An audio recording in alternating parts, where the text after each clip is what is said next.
Hi, everybody. Welcome to the News OK Comics Podcast at Planet46.com. I'm Matt Price. I'm here with Kyle Roberts. Kyle, what's going on? We've got a new Superman rumor, a Teen Titan may be on TV, and we announced a new challenge. All right, sweet. So first, what's going on with Superman? The whole John Williams original theme. Which is the whole reason that I went to see Superman Returns about 10 times. Zimmer says, you know what, I can't do it. I do not want to follow that. Yeah, Hans Zimmer, who had done some stuff with Christopher Nolan, rumor last week that he was going to do the score for the new Superman that would be different than the John Williams theme. And he says to the Hollywood Reporter, I have no interest in doing that. I have no interest in doing a new Superman theme following John Williams. I just use the John Williams one again. I will go see the movie like an extra 5 times if I can just sit there in the theater and hear the score. Yeah. He also says he's not going to compose any, redo any Beethoven or Bach's as well. Yeah, those are other things he's not going to redo. All right, cool. Also, we're going to announce today on the blog and here in the video my comics challenge for 2011. Yep, you're going to try to read 2011 comics. That's right, in 2011, which is about 6 a day. Don't every you read day. 2,000 comics a year anyway? I don't know. I don't think so.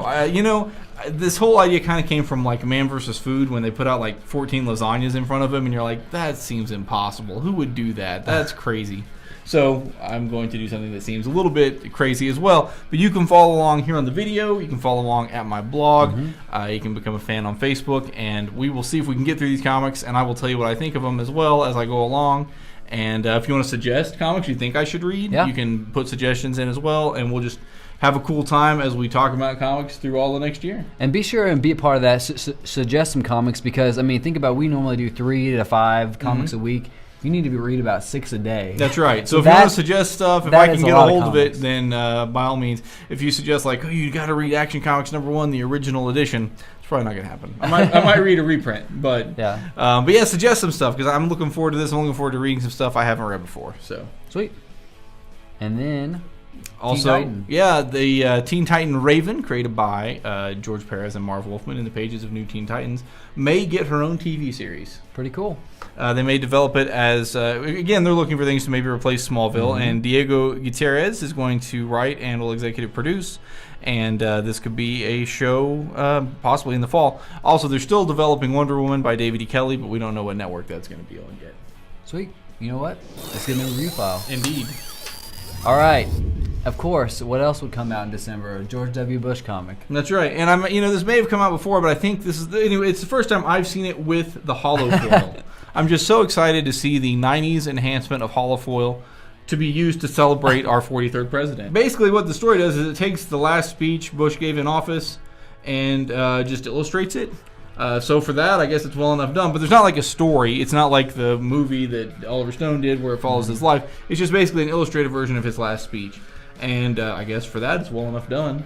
Sure. So if you're wanting to read George W. Bush's last speech in illustrated form with holofoil, you can do that now. All right, and then another Boom Stan Lee title. Starborn. This is by Chris Robertson and Kerry Randolph. First issue, you may... Or feel maybe it's very just Matrix-like. me. You may get kind of a Matrix feel out of it. Now that it even has some kind of green color schemes to it. It's good. It's this guy who starts writing these fantasy novels finds out it's very similar to a guy who wrote fantasy novels before he was born. Maybe there's some kind of connection there. And then he, all the people in his office, well, I don't want to give too much away, but a lot of things kind of like the Matrix. I think it'll continue to develop. Chris Robertson has been a sci-fi writer as well. He's really good. I think we'll see good things from it.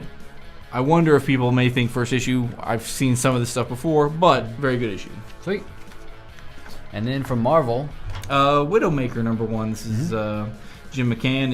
He had written the Hawkeye and Mockingbird series, and it kind of follows that, teams him up with Black Widow. You were kind of talking about it's got kind of an espionage. Yeah, just like those other 2 series you were talking about, the Black Widow and Hawkeye. It has a very kind of agent-like espionage type feel to these, Avenger-type heroes.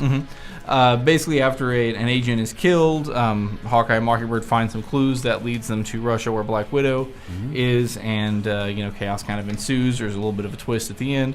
Good writing, good art.